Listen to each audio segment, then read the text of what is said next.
مدینہ کے بعد اللہ رسول کے نام پر قائم ہونے والی جمہوریہ پاکستان میں رہتے ہیں. ہمارا قانون، ہمارا آئین سارا اسلامی ہے، جس میں ایک ایک چیز کی بڑی عزت اور احترام کے ساتھ اس کو بیان کیا گیا ہے. دیکھیں، قرآن مجید رسول اللہ صلی اللہ علیہ وسلم پر نازل ہوا. حدیث نبوی رسول اللہ صلی اللہ علیہ وسلم کی تعلیمات اور معاملات کو کہا جاتا ہے. تعلیمات اور معمولات سے عبارت ہے. سیرت رسول صلی اللہ علیہ وسلم حضور صلی اللہ علیہ وسلم کی حیات طیبہ ہے. گویا اگر ہم یہاں پر دیکھیں کہ اس کا مطلب یہ ہوتا کہ تینوں موضوعات کا مرکز اور محور رسول اللہ صلی اللہ علیہ وسلم کی ذات مبارک ہی ہے. اس لیے رسول اللہ صلی اللہ علیہ وسلم کی تعلیمات کے اندر، رسول اللہ کی حیات کے اندر یہ تمام معاملات پیش آئے، یعنی پیدائش سے لے کے موت تک ہر چیز واضح طور پر بیان کر دی گئی. انسان نے زندہ رہنا ہے تو کیسے رہنا ہے، زندگی گزارنی ہے تو کیسے گزارنی ہے، اور شادی بیاہ کرنا ہے تو کیسے کرنا ہے، اور اگر بیمار ہو جائے تو بیمار کی عیادت کرنی ہے تو کیسے کرنی ہے، تیمارداری کرنی ہے تو کیسے کرنی ہے، اگر آدمی مر جائے تو مرنے کے بعد جا کے تعزیت کرنی ہے تو کیسے کرنی ہے، مرنے کے بعد جو لاشیں ہوتی ہیں ان کے ساتھ آپ نے کس طرح معاملات کرنے ہیں، کس طرح ان کو غسل دینا ہے، اور ہمیں کہا گیا کہ جلد سے جلد ان کو دفنا دو. دفنانے کا طریقہ کار بتایا گیا ہے، غسل دینا ہے، نماز جنازہ پڑھنی ہے، نماز جنازہ پڑھ کے آرام سے اس کو قبرستان لے کے جانا ہے، قبر سنت کے مطابق کھود کے وہ اس کو آرام سے رکھنا ہے، اس کا منہ قبلہ رخ کرنا ہے، اس کے بعد مٹی ڈالنی ہے، اس کے بعد ایصال ثواب کرنا ہے.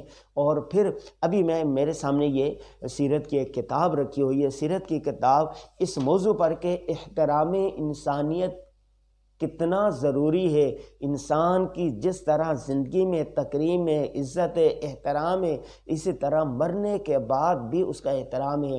کل ہم نے بیان کیا تھا کہ جو یتیم بچے ہوتے ہیں معاشرے میں اس کی کس قدر اہمیت ہے. فرمایا سب سے بہترین گھر وہ ہے جہاں پر یتیم کی عزت احترام کی جاتی ہے، سب سے برا گھر وہ ہے جہاں پر یتیم کو دھکے دیے جاتے ہیں.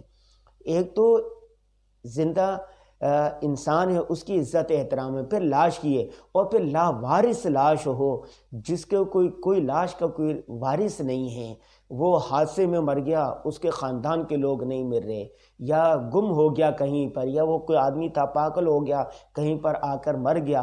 وہ لاوارث لاشیں بے شمار ہوتی ہیں، پوری دنیا میں ہوتی ہے، ہر جگہ ہوتا ہے.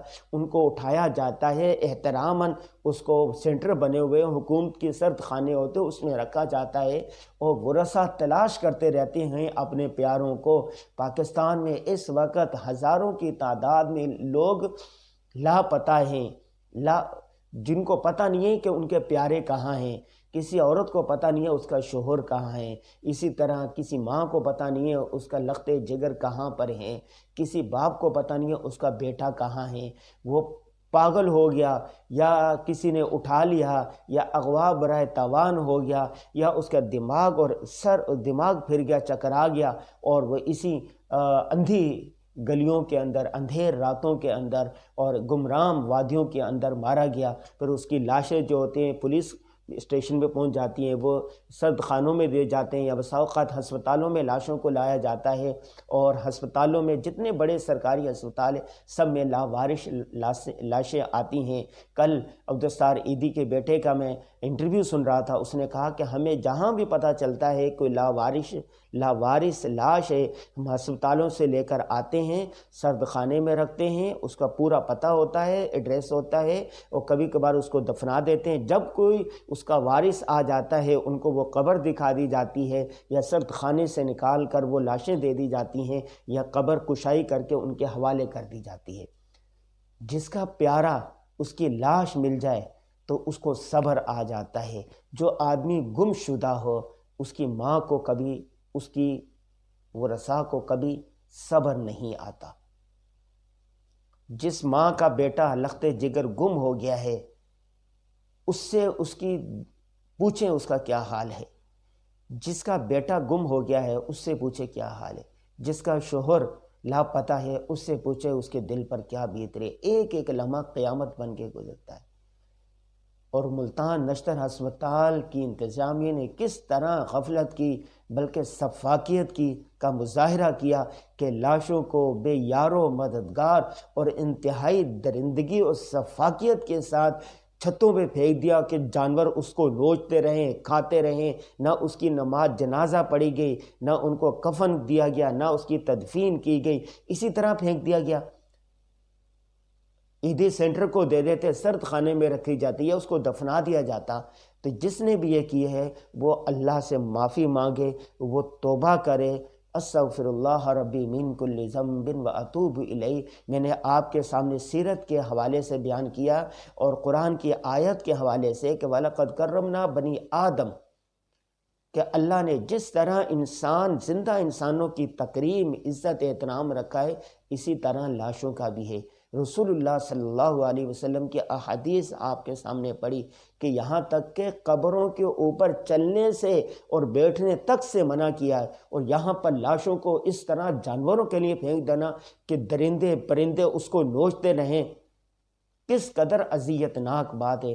اللہ تبارک و تعالی ہدایت دے انہوں کو جنہوں نے ایسا کیا ہے، اور اللہ تبارک و تعالی ہم سب کو معاف کرے۔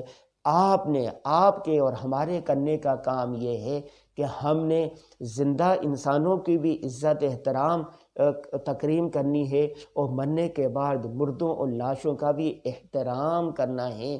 ہم نے سیرت طیبہ کی روشنی کے اندر تمام معاملات کرنے ہیں۔ ہمیں دیجیے اجازت۔ السلام علیکم ورحمۃ اللہ وبرکاتہ۔